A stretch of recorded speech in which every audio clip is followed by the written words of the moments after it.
Everyone, welcome to जोत vlog. कैसे हैं आप सब?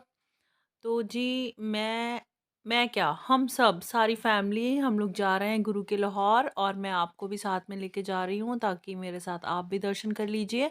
जैसे कि मैंने पिछले वीडियो में कहा था, कनेक्टेड रहिए क्योंकि बसंत पंचमी से रिलेटेड ही अगला व्लॉग आएगा। तो ये part two, Basant Panchami part two बोल सकते हैं, क्योंकि जो नगर कीर्तन पोरा साहब से निकला था और उसकी जो मंजिल थी वो गुरु का लाहौर ही था, और हम लोग भी वहीं पे जा रहे हैं।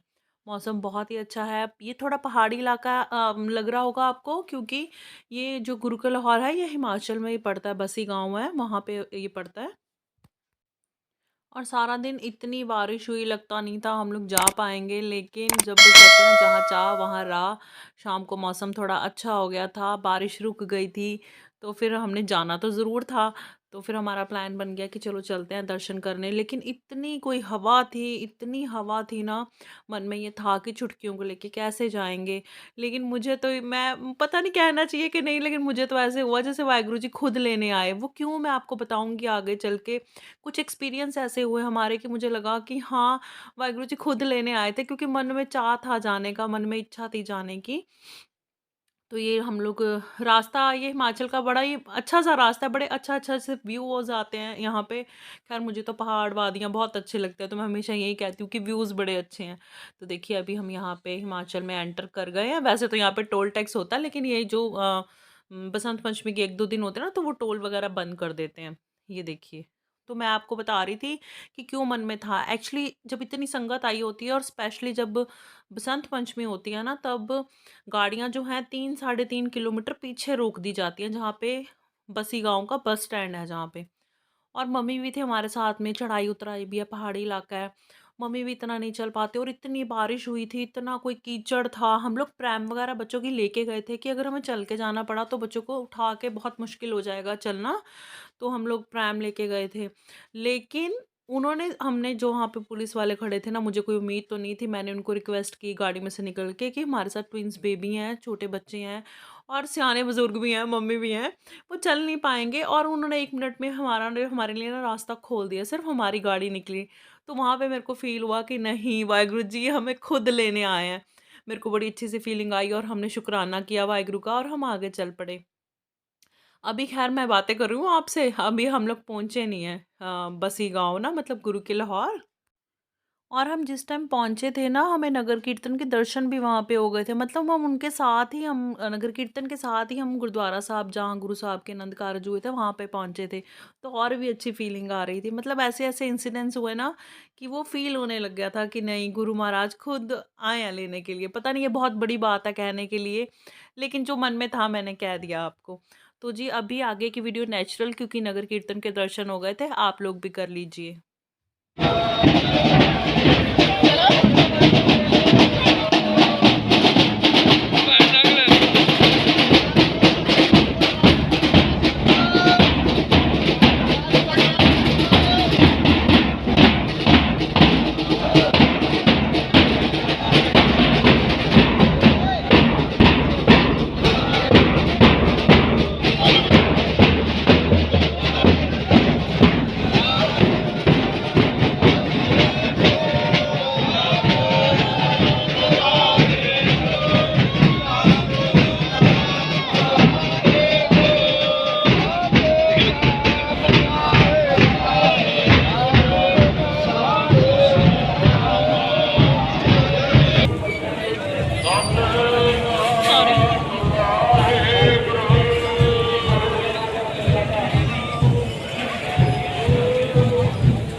तो जी पीछे वाली क्लिप में ना थोड़ा सा लाइट का इशू था, क्योंकि हम लोग गाड़ी में से बिल्कुल निकले ही थे। जैसे मैंने बताया कि गाड़ियाँ आगे नहीं आ रही थी, सिर्फ हमारी गाड़ी आई थी, और बहुत अंधेरा था एकदम। नगर कीर्तन के दर्शन हो गए, तो मैंने क्लिप्स ले ली कि कोई बात नहीं, आवाज़ तो सुनाई दे रही है। तो जोड़ा घर में हमने अपने जोड़े जमा करा दिए हैं, और ये सीढ़ियाँ चढ़ के हम लोग जा रहे हैं। सरदार जी देखो आगे आगे, और मैं पीछे पीछे क्लिप्स बना रही हूँ।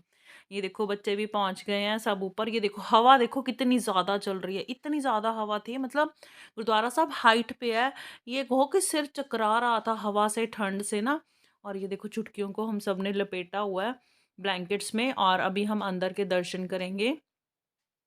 पता है लास्ट ईयर मैं प्रेग्नेंट थी और मैं यहाँ तक नहीं आई थी, मैं नीचे आई थी माथा टेकने के लिए। शाइन ने ऊपर की क्लिप्स ली थी लेकिन मैं आई थी क्योंकि मेरे में मन में था, तो तबीयत ख़राब होने के बावजूद भी मैं आई थी और मैंने दर्शन किए थे और इस बार मैं अपनी छुटकियों के साथ आई हूँ। हम लोग मत्था टेक चुके हैं, अब आप दर्शन कर लीजिए। हर साल जब भी यहाँ आते हैं ना तो मुझे लगता है कि इस बार की डेकोरेशन बहुत सुंदर है, ये देखिए। फूलों से सजा हुआ कितनी प्यारी डेकोरेशन है ना, बहुत ही खूबसूरत। संगत बैठी हुई है, संगत आ रही थी, मत्था टेक रही थी और फिर वापस से जैसे जा रहे थे। तो ये देखिए, ये अंदर की क्लिप्स है जहाँ पे गुरु साहब जी के आनंद कारज हुए थे। ये वहाँ का एरिया है, मतलब गुरुद्वारा साहब अंदर वाला जो एरिया है ना, वो है ये। तो चलिए जी परिक्रमा करते हैं और मैं आपको बताती हूँ कि गुरु का लाहौर का नाम कैसे पड़ा। कईयों को पता है, कहीं जिनको नहीं पता उनको बता देती हूँ। जब गुरुजी की शादी की बात चल रही थी तो ये था कि ये पहाड़ी इलाका है, यहाँ पे पानी की थोड़ी दिक्कत हो जाएगी, तो शादी लाहौर में करना चाहते थे जो पाकिस्तान में है वहाँ पे। लेकिन गुरु साहब को यहाँ से ज़्यादा लगाव था, वो यहीं पे रहना चाहते थे, अनंतपुर साहब का एरिया जो ये वाला एरिया इधर। तो उन्होंने यहाँ पे ये जो जगह है ना, ये गुरु का लाहौर, इसको मतलब खरीदा था उस टाइम पे कुछ 1025 मरले जगह लेके इसको खरीदा और इसको बसाया गया। यहाँ पे पानी का अरेंजमेंट हुआ, वो भी गुरुद्वारा साहब है। यहाँ पे गुरु साहब जी ने तीर मारा था, 3 धाराएं निकली थी और फिर यहाँ से मतलब पानी का अरेंजमेंट हो गया था। वो आ गया गुरुद्वारा साहब, मैं आपको वहाँ पे के दर्शन भी करवाऊंगी। तो फिर यहाँ पे डिसाइड हुआ था कि शादी यहाँ होगी। तो गुरुजी का ये इसीलिए कहा जाता है गुरु का लाहौर, क्योंकि ये गुरुजी ने बसाया था। वो कहते हैं ना, जिन्हें लाहौर नहीं वेख्या वो जम्मिया नहीं। तो शुक्राना वाहिगुरु जी का, हमने लाहौर तो नहीं देखा है लेकिन हमने गुरु का लाहौर देखा है। तो यहाँ पे दर्शन कर लीजिए आप लोग भी। और इसीलिए ना बसंत पंचमी और उसके आसपास के जो संडेज होते हैं ना, उसमें शादियों का साहा बहुत भारी होता है, बहुत शादियां होती हैं। क्योंकि ऐसे होता है ना, लोगों को लगता है कि दिन बहुत अच्छा है, तो इस दिन के आसपास शादियां बहुत ज़्यादा होती हैं। तो चलिए जी, यहाँ के दर्शन अब हमने कर लिए हैं। अभी हम निकलेंगे बाहर की तरफ क्योंकि यहाँ नज़दीक नज़दीक और भी बहुत सारे गुरुद्वारा साहब हैं, तो हमें वहाँ भी मत्था टेकना था। तो अभी हम लोग आ गए हैं नीचे दर्शन करके और अभी हम लोग जाएंगे गुरुद्वारा पौड़ साहब। ये देखिए, ये नीचे की तरफ है, सीढ़ियाँ उतर के ना हम लोग नीचे जा रहे हैं। और यहाँ पे भी पानी निकला था, मतलब गुरुजी का जो घोड़ा था उसके खुर लगे थे, पैर लगे थे, तो यहाँ से पानी निकला था। पानी उस टाइम थोड़ा नमकीन था, तो हम लोग भी यहाँ पे जल छकेंगे। यहाँ सुराहियाँ वगैरह रखी हुई हैं, जो लोग आते हैं वो यहाँ पे जल छक सकते हैं। लोग छकते हैं जरूर जल ना यहाँ पे। ये मम्मा देखो धीरे धीरे, एक्चुअली पहाड़ी इलाका है ना, तो सीढ़ियाँ भी थोड़ी चौड़ाई में है, थोड़ी मतलब अजीब है, एकदम से आप चढ़ उतर नहीं सकते, थोड़ा टाइम लगता है और थका देने वाली सीढ़ियाँ होती हैं ये। तो यहाँ पे देखिए अब बच्चे और सब जन जल छकेंगे और बाबा जी का स्वरूप भी है, यहाँ पे पाठ भी हो रहा था। तो जी ये गुरुद्वारा पोर्ट साहब का ही लंगर हॉल है, हम लोगों ने लंगर खा लिया है और अभी मैं आपको दिखाऊंगी। ये देखिए गोभी कटी हुई है, अभी इसके बाद गोभी बनेगी क्योंकि ना मेन्यू चेंज होता रहता है, चीज़ें आती रहती हैं और बदलती रहती हैं। और हमने लंगर खा लिया है ना, पहले पेट पूजा फिर कम दूजा। अब आपको दिखाऊंगी। तो यहाँ पे बाल्टियाँ भर के रखी हुई हैं जो सर्व करना होता है ना। कढ़ी बनी हुई थी, जिमीकंद मटर की सब्जी, मिक्स वेज, खीर, रुमाली रोटी और तंदूर की रोटी। और ये वाला एरिया, यहाँ पे चपाती फुलके बनाए जाते हैं, जो कि रुमाली रोटी थी। इधर वाली तवी नहीं चल रही है। खैर जब मैं अंदर आई थी ना, देखिए लकड़ियाँ कितनी पड़ी हुई हैं। तब इनका जो रुमाली रोटी वाला प्रोसेस था वो ख़त्म हो चुका था, अब इन्होंने तंदूर लगा लिया था साथ में।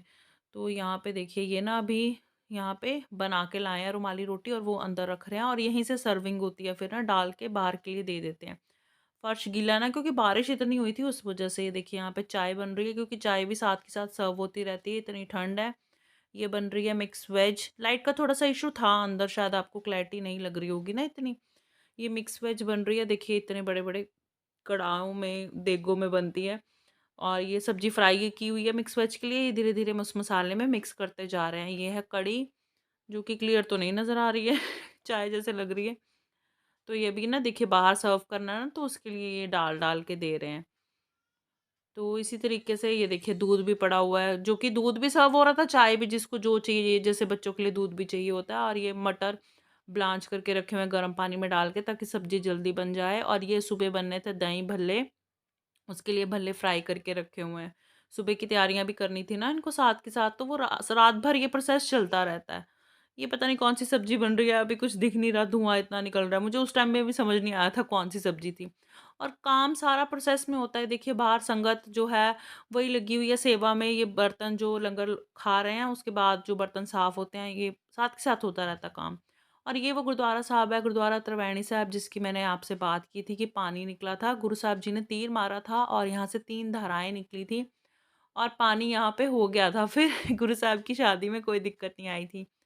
तो आप लोग यहाँ के दर्शन भी कर लीजिए। ख़ैर यहाँ पे गुरुद्वारा सेहरा साहब भी है, जहाँ पे बारात का उतारा कराया गया था, जैसे कि पहले बारात 1 दिन पहले आ जाती है, लेकिन हम लोग वहाँ नहीं जा पाए थे क्योंकि जाम लग गया था बहुत ज़्यादा ना, रश हो गया था बहुत ज़्यादा, गाड़ियाँ इधर-उधर फँस गई थी, फिर हमें निकलना ही पड़ा, हम लोग नहीं गए। तो अभी ये देखिए ये वो जगह जहाँ पे तीर मारा था और जल निकला था, अभी यहाँ पे जाली लगा दी गई है, नेट ना, क्योंकि लोग कॉइन्स वगैरह इसमें डालते रहते हैं, तो इन्होंने बंद कर दिया है ये। ख़ैर इसमें से जल निकाल के फिर जल छकाते हैं संगत के लिए ना, बाहर निकाल के रख लेते हैं। ये देखिए यहाँ पे ये जो स्टील के ये पड़े हुए हैं ना, टब टाइप ड्रम्स, तो यहाँ पे देखिए मम्मा भी जल ले रहे हैं, मैंने भी लिया था। और यहाँ पे हमेशा ही ड्राई फ्रूट का प्रसाद मिलता है, तो जो कि हमने भी लिया था, हमको भी मिला था, ये देखिए आप लोग भी खा लीजिए। और इसके बाद बस फिर इंदर ने और शाइन तो मत्था टेक के पहले ही चली गए थे बच्चों को लेके, मैं और माही रह गए थे, और उसके बाद हम लोग भी चले गए थे गाड़ी में।